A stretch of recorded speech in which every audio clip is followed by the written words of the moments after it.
हाय दोस्तों, तो બધા કેમ છો? તો બધા મજામાં હશો? આજે બહુ દિવસ પછી આજે વિડીયો બનાવું છું તમારા માટે. તમે કઈ બી કંપનીમાં તમે જોબ કરતા હશો અને તમારું પીએફ કપાતું હશે, તો બધા ઘણા લોકો હશે કે તેનો પાસપોર્ટ ભૂલી ગયા હશો યા પાસપોર્ટ ખબર ના હોય અને પાસપોર્ટ કેવી રીતે ચેન્જ કરવાનો હોય. આજે તમને આ વિડીયો મેં તમને હું બતાવીશ તમારો પાસપોર્ટ તમે કેવી રીતે ચેન્જ કરશો અને કેવી રીતે તમે યુ નંબરથી લોગિન કરશો.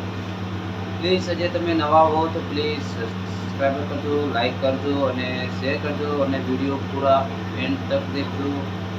અને વિડીયો ચલો આપણે શરૂ કરીએ. ચલીએ આપણે કોઈ એક તમારે ક્રોમ બ્રાઉઝર યા ઓપન કરવાનું છે અને ઓપન કરવાનું લખવાનું છે. જો આપણે પહેલાં તમે સ્ક્રીન પર તમે જઈને શીખવાડો. તમારે કોઈ બી ગૂગલ યા ક્રોમ બ્રાઉઝર ઓપન કરવાનું છે. અહીંયા ઓપન કર્યા બાદ તમારે સર્ચ બોક્સમાં લખવાનું છે પીએફ. જેવી રીતે તમે પીએફ કરીને સર્ચ કરશો એટલે પહેલી એપ જે નંબરની વેબસાઇટ ઓપન થશે. તમારે આના પર તમારે ક્લિક કરવાનું છે.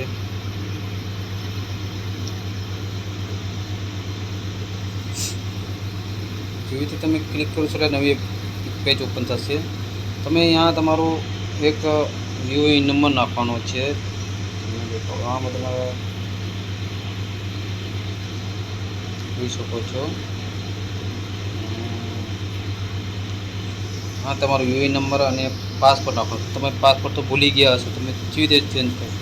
તો એના માટે તમારે શું કરવાનું છે? તો એના માટે તમારે સ્ક્રોલ કરવાનું છે. સ્ક્રોલ કર્યા બાદ તમે લખેલું છે ફોરગેટ પાસવર્ડ. તમારે આ જે ફોરગેટ પાસવર્ડ છે,